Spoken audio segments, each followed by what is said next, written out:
Stay tuned for Mystery Theater.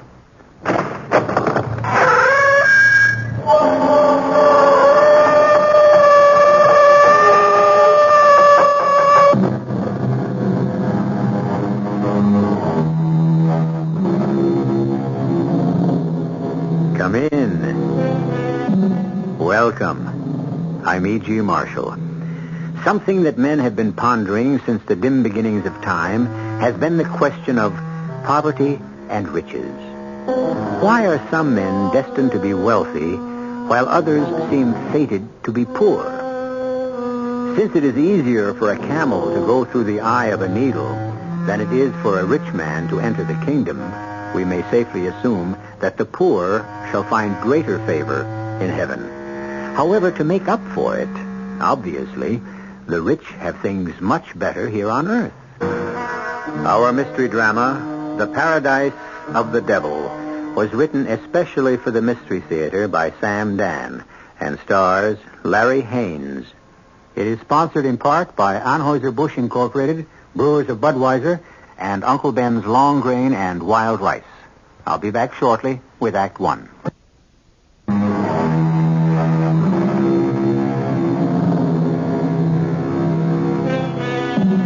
There are those people who will always make money, whether times are good or times are bad. Whatever they touch always seems to turn to gold. On the other hand, we have those people whose timing is always disastrous. Nothing works. Whatever they touch shrinks and shrivels, declines and dwindles. However, there are always exceptions, which is why we have stories. Let us begin ours in a warehouse. A large public warehouse where many types of merchandise are stored. Everything from food to textiles to appliances to building materials. We are in a remote corner of this huge cavernous compound, and we hear steps approaching. Who is it? Why, the night watchman, of course. His name is Bert Ledoux. He's a very pleasant man in his 60s. But we shall not get to know him well. He is about to be killed. Waiting for him, and hiding behind a huge stack of cement bags, are three men. Here he comes now. Let him turn the corner and give it to him. Ready, Louis? Now. Very good, Louis. You popped him right between the eyes. You get better every time. Let's get out of here.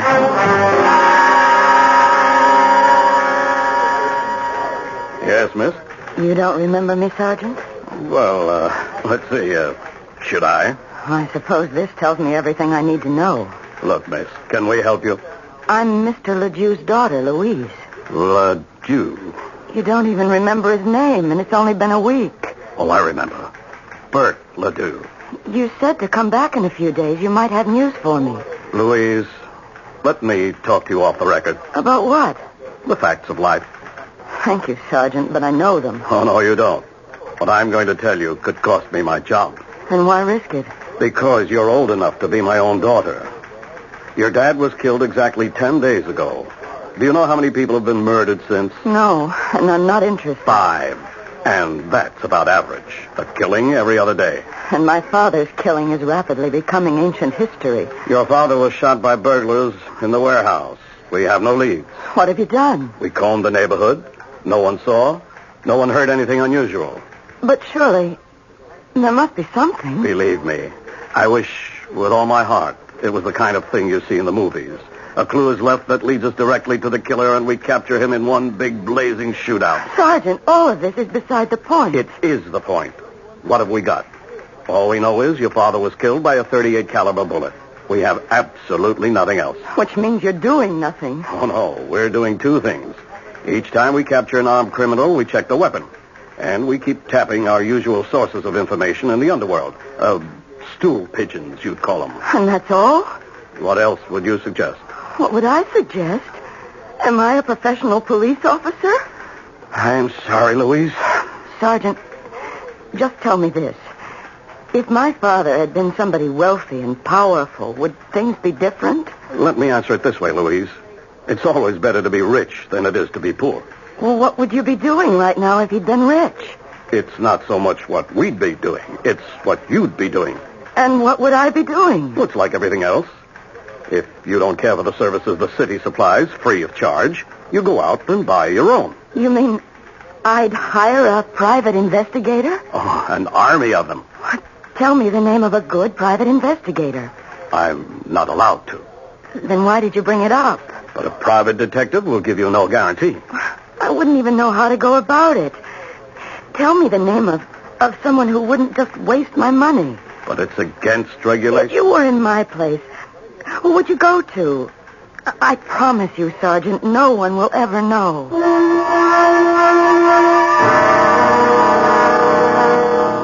Well, if the police haven't been able to get me where, Miss Ledoux, what makes you think I can do any better? Well, because you think I'm smarter? I'm not. the police have the whole city to worry about. Well, I have other cases, too, Miss Ledoux. Oh, but at least you would... I would what? Well, take a personal interest in the case. Mm-hmm. Miss Ledoux, there are hundreds of killings, just like your father's. Random killings. Killings where there's no leads at all. Where the killers have vanished without a trace.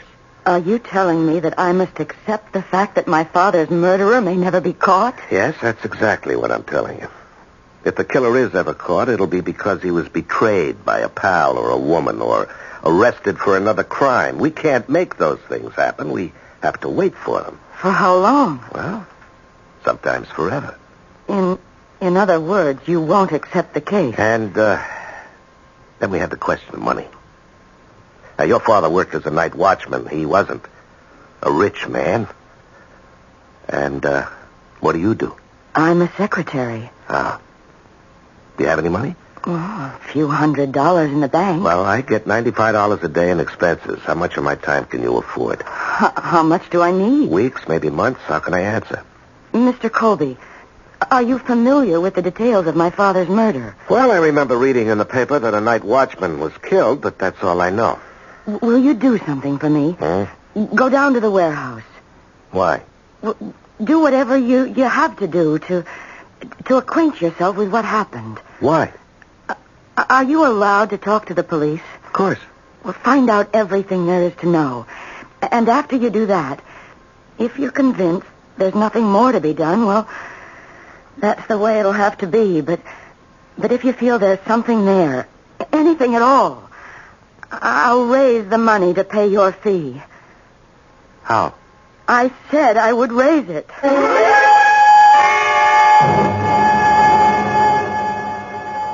Who?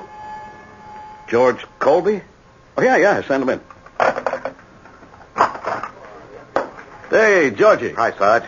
How's private practice? Sarge, I didn't know when I was well off getting paid every week. Did you send me that little Louise Ledoux? Yeah, because I know you're an honest guy, and I figured you'd discourage her. You will, won't you? Well, I should. You mean you won't? Well, there's a little angle on this case that bothers me. Yeah? Yeah, I don't believe the old man was shot by hoods who were knocking off the warehouse. Why not? Because of where it happened, Sarge.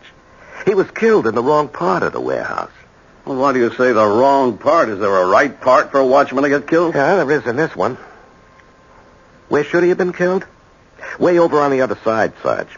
Where they got the stuff the crooks are after. TV sets, tape recorders, cameras, hi-fis, liquor, guns, cigarettes. But where's Ledoux killed? In an area where there's nothing but 100-pound bags of cement. Well, they may have wanted him out of the way. Now, Sarge, this is a clean, professional job. No crook is going to run the risk of murder if he doesn't have to. They were waiting for him.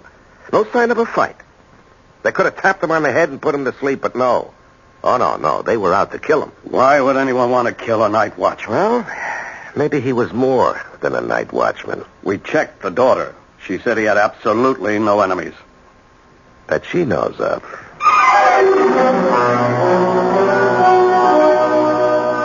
But why? Why would anyone deliberately kill my father? He was the nicest, sweetest... Yeah, I know. To you, he was the nicest, sweetest guy in all the world. Other people may have held a different opinion. Well, talk to his friends. Talk to anyone who knew him. Tell me, had he seemed worried or unhappy? Well, not at all. Actually, it was the other way round. He was quite happy. As a matter of fact, now that you mention it, unusually happy. He kept saying to me, "My dear daughter, there is a law of retribution. Many a villain has been hoist on his own petard." So, but your father was an educated man? Yes. He'd been in business, but he lost everything. Oh. The watchman's job was the only thing he could get. But he was glad. He said it gave him time to think. Uh-huh. And you say he was unusually happy just before he died? Yes. And that's what makes it so hard for me to understand why he was deliberately murdered. Oh, I'm not saying he was deliberately murdered, Miss Ledoux. I'm saying I have strong reasons to suspect it. Well, what do you suggest is the next move? Well, you asked me to look into your father's murder, and I did. I don't think it's what it appears to be on the surface. On the other hand, you're not a wealthy girl. Your money could be down the drain. Well, suppose I could raise $10,000. Well, I still couldn't guarantee results. I couldn't pay immediately. I would have to wait for my father's estate to be settled. His estate? I thought he didn't have any money. Well, this is a piece of property. The only thing he left. I've already received an offer for it. Uh-huh. Well, I might go through every nickel and we'd be no wiser than we are now. I could be wrong. Mr. Colby, I'm sure you're an extremely ethical person, but isn't it possible for you to talk positively? Miss Ledoux, I don't talk positively and I don't talk negatively. I try to talk truthfully.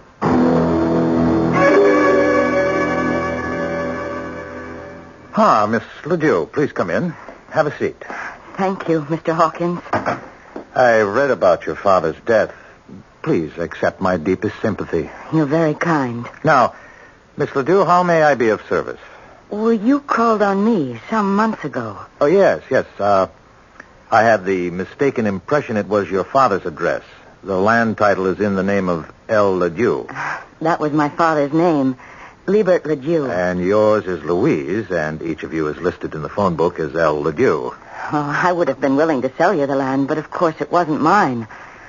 I thought Dad would be happy to get rid of it, but... Yes, you would think so. $10,000 is a very generous offer. Does that offer still stand, Mr. Hawkins? Well, yes, of course.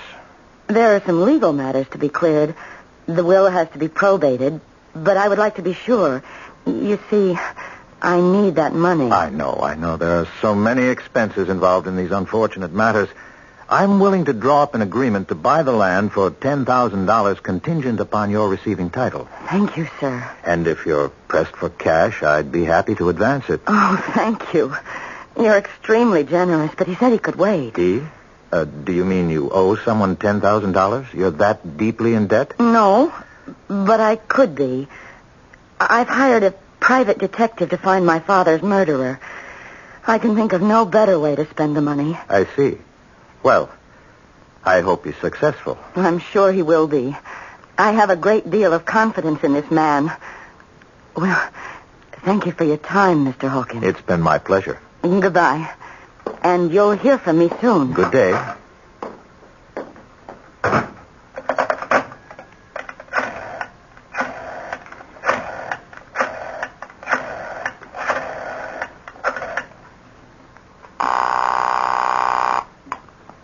Hello? Richie? Yeah, it's Richie. You promised me a clean job on Bert Ledoux. And I give you one. No, you didn't. You must have left a few spots somewhere. You may have to clean it up again.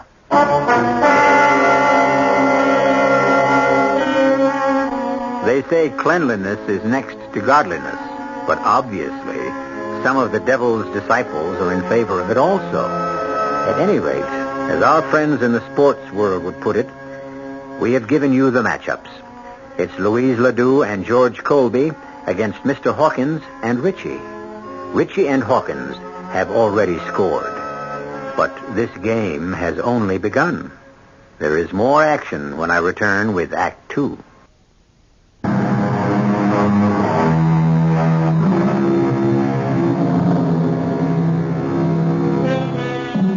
Why would anyone want to kill a night watchman? The obvious answer, to rob the building the man has been hired to watch. All too often, the usual answer is usually the correct answer. But Libert Ledoux, evidently, was not your usual night watchman. For one thing, he has a most unusual daughter.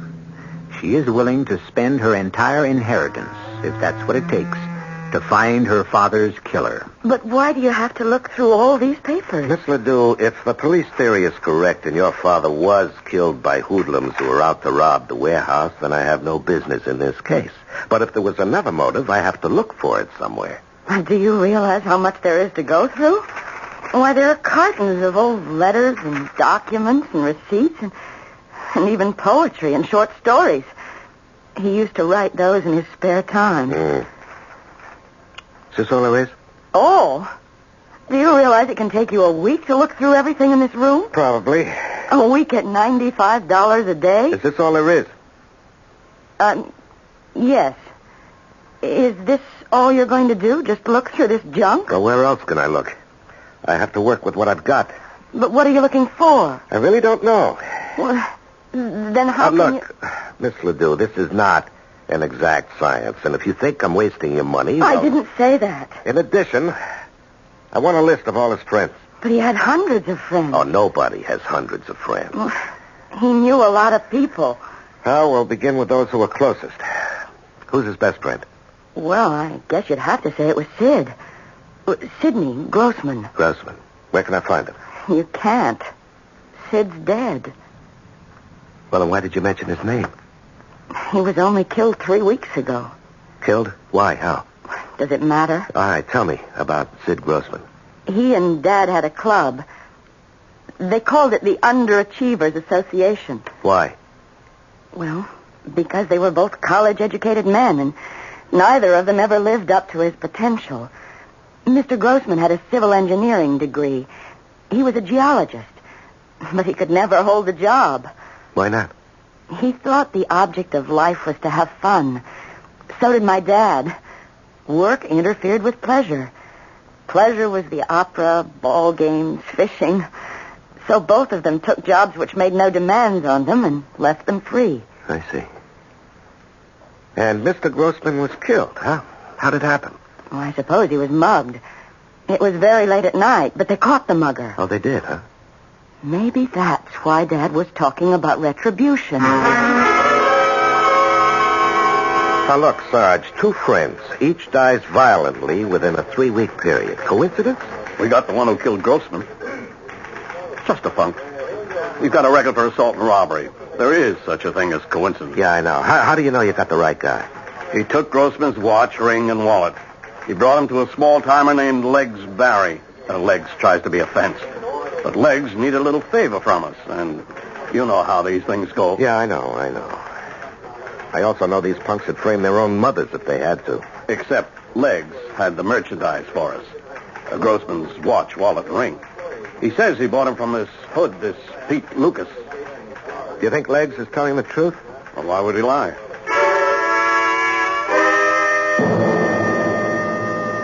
I'm being framed. Oh, sure. You're a fine, upright example of red-blooded American manhood, and the police are trying to railroad you. Look, you want to tell them corny jokes? Go into show business. I'm a bum. I never was nothing else. I can't even remember how many people I robbed. And maybe you don't remember robbing Grossman. That one I remember, because that one I didn't do. And you can believe it. Stupid fudge.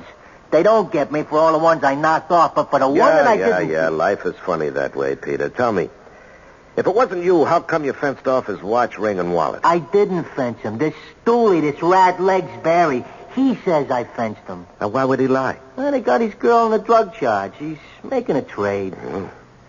How come he's got the dead man's possessions? Because the mug who done it fenced the stuff with him. Well, why not turn that guy in? Because... How would I know? Well, whoever did it could only have been some punk. Now, why would Legs risk a perjury rap? Don't ask me what's going on. I don't solve crimes. I only commit them. All right. Don't be flip with me, Pete. If you didn't do it, why's the finger on you? Look, I never killed nobody in all my life. Pete, you're not answering me. I want to know if you were fingered, why? Why? Okay, maybe the guy wasn't mugged. Maybe it was something else. Like what? Maybe they wanted to look like he was mugged, so That's where I come in. If you want to have everybody think it was robbery, then I'm the one who can make everybody happy. After all, don't I have the rep? Huh? Well, the jury takes one look at me and I'm up the river. You talk about they. Who are they? I don't know. Ever hear of a man named Bert Ledoux? No. Is there anything buzzing in your circles about Ledoux and Grossman? No. Look, don't be stuck with that underworld code nonsense. What code? If I knew something, I'd sing like a cage full of canaries. I didn't do it.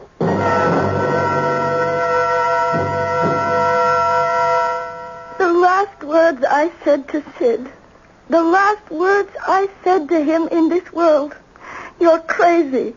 Those 2 words, you're crazy. Yeah, well, I'm sorry, Mrs. Grossman. But it's true, he was crazy.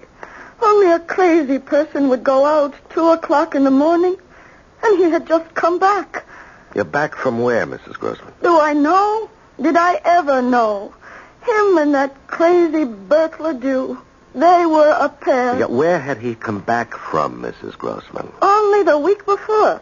They came to me. These 2 heroes, they came to me and said they needed $250 for Sid to take a trip out west. Where out west? I don't know. Arizona, Nevada, Colorado, wherever the west is. Why? They said that for my sake they were willing to become rich, and Sid had to investigate something. Oh, what? I don't know. One morning he leaves. One midnight he comes back. He says, Ida, we are rich. Well, why? How? Tell me, I said to him. And he says, you must not be bothered with details. Your only job will be to spend the money. With that, he puts on his coat. Where are you going, I ask. I got something to tell Bert. Now? Right now, he says. It cannot wait. You're crazy, I says to him. You're crazy, but he was out the door. Well, what was it he had to tell Bert? I don't know. All I know is the last words I said to him. I said, you're crazy. Did he bring anything home with him from the trip? He brought me a box of candy and a flower. He always did that. But this time he was a little bit crazier than usual. In his suitcase, he had some rocks. What kind of rocks? Rocks. Some of them are just as big as an indoor baseball. Just plain, everyday, common, ordinary rocks. Could I see one? Sure. They're on the table. I keep them there next to his picture. Don't ask me why. Could I borrow one of these? Why? What could it mean to you? It's just a rock. Well, Doc, what's the verdict? Well, if this rock belongs to you and you've got a lot more like it, you are now eligible for membership in the Millionaires Club. Is that so? If it's yours, you are fabulously wealthy. Wouldn't you know it, Doc? It isn't mine. Well, when you brought it down here to the office yesterday, I could tell just by looking that there was a vein of pitch blende running through it, this grayish-black area. Pitch blende? It's the most important source of uranium. Uranium? We've never encountered a higher grade of ore. And it's valuable? If there's enough of it, and from this sample, there has to be. It's about as good financially as striking oil. And in this case, perhaps better. Better? Where you have this kind of quality, you're also not too far from other minerals. Gold, silver, copper. I don't know where you found this, Georgie, but I wish I owned a piece of it. Yeah, so do I, Doc. Well, thanks. Send me the bill, huh? Oh, if you're headed downtown, I'd appreciate a lift. I'm about ready to close, and I don't have my car. Sure.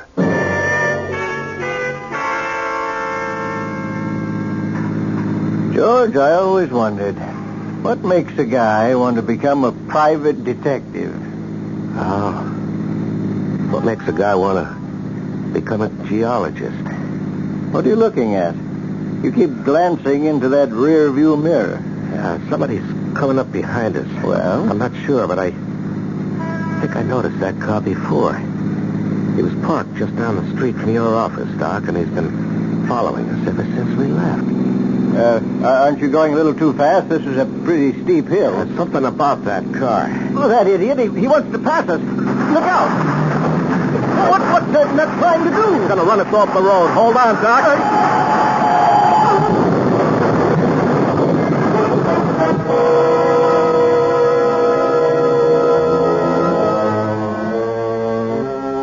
Do these things occur in series of threes? Mr. Grossman, Mr. Ledoux, and now Mr. George Colby and his companion? First, it's something designed to appear as a mugging. Then, an incident to be considered a holdup. And now, an automobile accident. These things do happen. But we know better. I shall return in just a few moments with Act 3.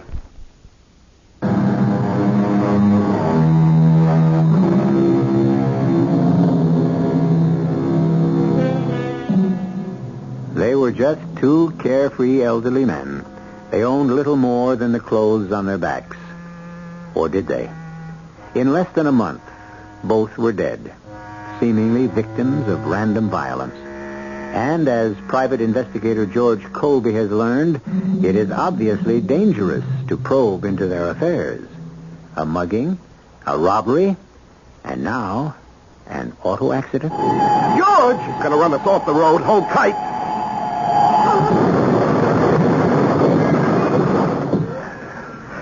Doctor, I think I'm okay. All right, take a breath. Try to move your arms and legs. Anything hurt? I think I'm okay. You're bleeding. Oh, I don't think it's bad. Can you move? Yeah. Okay, out of the car, quickly. Why? Because we have to burn it.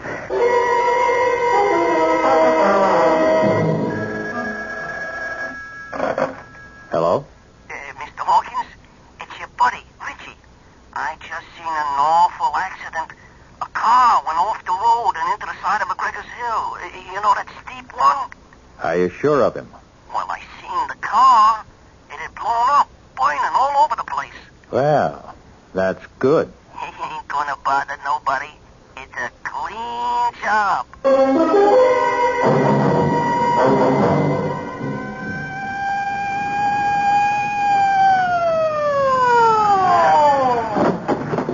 George, what's all this? Hello, Sarge.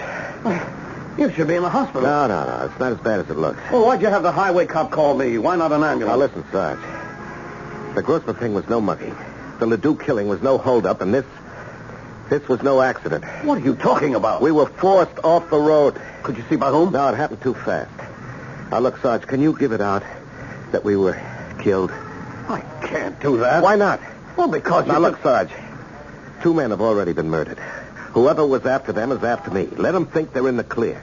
Have you got a line on who the killer could be? No, not yet. But I know who to ask.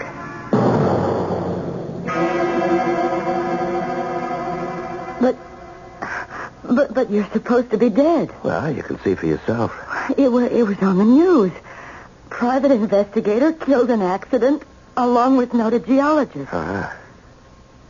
And what did you think when you heard that news, Louise? What did I think? Mm-hmm.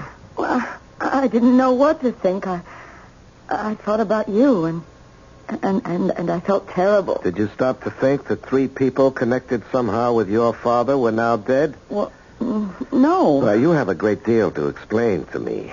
Explain what? Well, number 1. Why didn't you tell me that Mr. Grossman was killed because he was on his way to see your father late that night? Because I didn't know that. Second, why didn't you tell me your father and Sid Grossman had planned for Mr. Grossman to take a trip? Because I didn't know that either. And why was I being set up? I don't understand what you're saying. Because you wanted me killed. I wanted you killed. You hired me to make it look good, and then when I started to come close... Well, I don't know what you're talking about. But who else but you knew I was working on this case? Think about that. Only 2 people knew. Sergeant Weller and you. I vouch for Weller. Now let's talk about you. But... How are you going to pay me for my work? I told you. I'm waiting for my father's will to be probated. You agreed. Yeah, well, let's talk about your father's will. What does that have to do with... Everything is tied to everything else. You said he owned property. Well, that's all he owned. Would it be out west? Yes, But it's worthless. You sure of that? Of course I'm sure. How could you count on selling it to pay my fee? And where did you get the figure of $10,000? Because that's what I was offered for it. By whom? But somebody. You never smell a rat, do you? Will you please tell me what you're getting at? You say the property is worthless. Now, why should anybody be willing to buy it for $10,000? Oh, that's nothing. $10,000 is nothing? It's only $10 an acre. Your father owned 1,000 acres. Of what? Sand, rocks, hundreds of miles from nowhere. 1,000 acres of, let's see, do you know how much money that land is worth? It's just desert. It's got what could be the richest load of uranium in the world. There could also be gold, silver, copper. It's a treasure chest. So that's why the man wanted to buy it. Which man? Oh, let me think for a minute. Let me think. Mr. Colby. I know now who killed my father. Who? Who's the killer? I am. You? You went into that warehouse and fired the shot? No, I didn't go there. I didn't hold the gun. I didn't pull the trigger, but it happened all because of me. Of course. And now I know why they tried to kill you, too. Mr. Colby, I am not the only one who, in addition to Sergeant Weller, knew you were on the case. There is another person. Who? The man who wants to buy the land from me. What's his name? Hawkins. Gerald F. Hawkins. How come he knew? Well, because I told him. It slipped out. I mentioned that I needed money to pay a private investigator to help find my father's killer. He's the only other person who knew. All right. Now, why do you say you killed your father? Oh, I said I was responsible. A couple of months ago, a man called on me. Are you L. LeDew, he asked. I told him I was. He said I was the owner of record of a piece of property in Nevada. I said he must mean my father. And he said, of course, Liebert LeDew, your father must still be alive. He said, I sold him the property 30 years ago, and now I want to buy it back. Did he say why? Well, because it was worthless, and he didn't know it at the time, and he had come into some money, and he was trying to, to clear his name by making it up to people. He struck me as a very kindly gentleman at the time. Yeah, so this, Mr. Hawkins went to your father. Well, Dad must have turned him down. Mr. Hawkins came back to me, and he said, do you suppose I might be able to convince your father to sell? He'll never get another chance. And this way, he'll get 10 times his money back. Uh-huh. And what did you say to Mr. Hawkins? Well, I see now. I signed my father's death warrant. Oh, come on. I told Mr. Hawkins, once my dad decides that's the end of it, if the land were mine, I'd be glad to get rid of it. Don't you understand? He took that to mean that if Dad were out of the way... No, he'd have killed your father anyway. Taking his chances with you. Now, about this land... Well, I'll show you. Here. I have the papers in my pocketbook. Why didn't you show these to me before? Read the pamphlet. It goes back over 30 years. Paradise of the Devil. The name of the development. Yeah, I understand. Tell me, why didn't you want me to see this before? Well, because...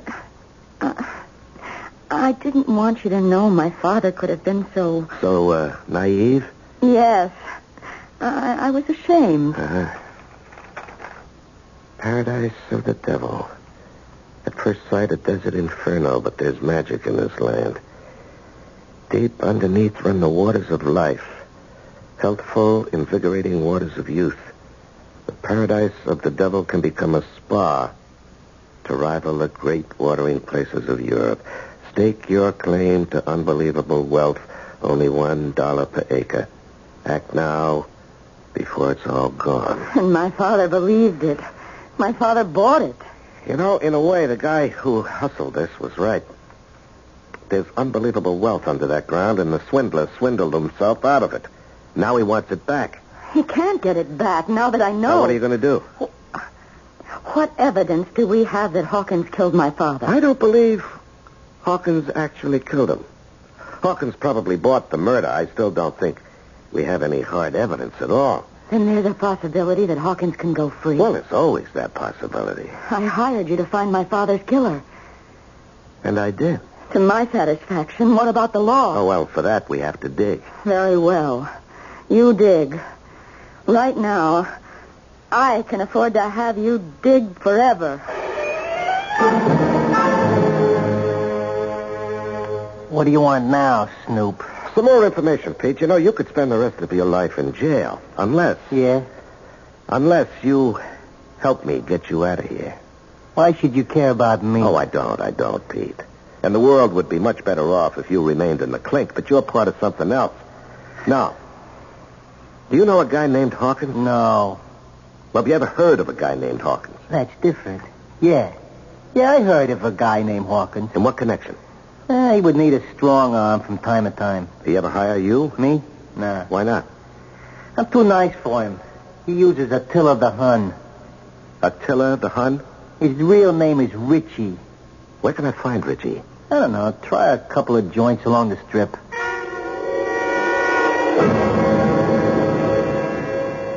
Ah, Miss Ledoux, come in. Sit down. Glorious day. Must be a sign that... God's in his heaven and all's well with the world. Yes, quite. Now, as I promised you, I had this agreement drawn up, and if you sign it, you will receive the $10,000 for the property as soon as your father's will has been probated. Read it over. You'll see it's in order. Yes, I'm sure it is. I would like a few minor changes. Well, certainly. First... Well, are there many? I may need a fresh sheet of paper. That would be wise. Yeah, go right ahead. I, Gerald F. Hawkins, admit complicity in the murder of Liebert Ledoux and Sidney Grossman. Miss Ledoux, what are you saying? I think you heard me. This was so I could swindle Mr. Ledoux's daughter out of some uranium-rich property. I really don't understand. I hope you see this gun I'm holding in my hand. Now, Miss Ledoux, don't be foolish. You can't prove anything. Right as I tell you, or I'll kill you. You'll go to prison. I'll have avenged my father's death. Don't turn around, sister. Drop the rod. Richie. Yeah, Richie. I come by for my pay, and I hear this little show going on. Come on, sister, drop it. That's nice. We have to get rid of her. She knows. Yeah, we'll get rid of her. I'll make it clean. First, we get rid of you, pal. What? I just found out what's going on. All the uranium in the world. I understand it's like gold, oil, you know. Now it's mine. Yours? Why not? Do I have to be a bum all my life? I knock you off with her pistol. She did it because you're responsible for her old man's death. No, Richie. You are, ain't you? You hired me. I took care of both of them for you. Ledoux and Grossman. That's true, ain't it? Yes, but I paid you. I'll pay you more. Now I knock you off. Then I make her sign a bill of sale, turning the land over to me. I'll never Don't say that, sister. Once I start to convince you, you'll beg me to let you sign. Then, filled with remorse, as it says in the books, you turn the gun on yourself. Richie, you're crazy. Sure he's crazy. Hey, You're dead. I told you he was crazy. You can see him alive. George, Mr. Colvin. Everybody stand still, especially you, Richie. Your guys got it all down on the tape recorder, Sarge? Yeah, we got it. But I don't understand how... It's all a mistake. It's a frame-up. Maybe it is, maybe it ain't. Let's wait for the jury to decide that. Sergeant, why don't you take him in? You bet. Let's get moving. All right, boys, come on. Nice and slow. Oh, I did something stupid. I know it. What would you have done if I wasn't able to get a line on Richie? You know, you'd have been dead. But you did get a line on him. And I'm alive. You just don't think. I never did. And I won't start now. Besides, I don't have to think. Why should I? Why should you? Why should I when you can do all my thinking for me?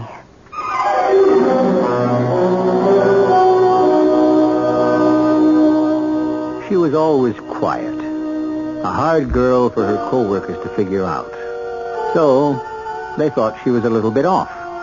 That's because she was poor and single. Now that she's rich and married, she's merely a delightful eccentric. I never told you the world was fair. All I ever wanted you to believe at this stage of the program is that I will be right back.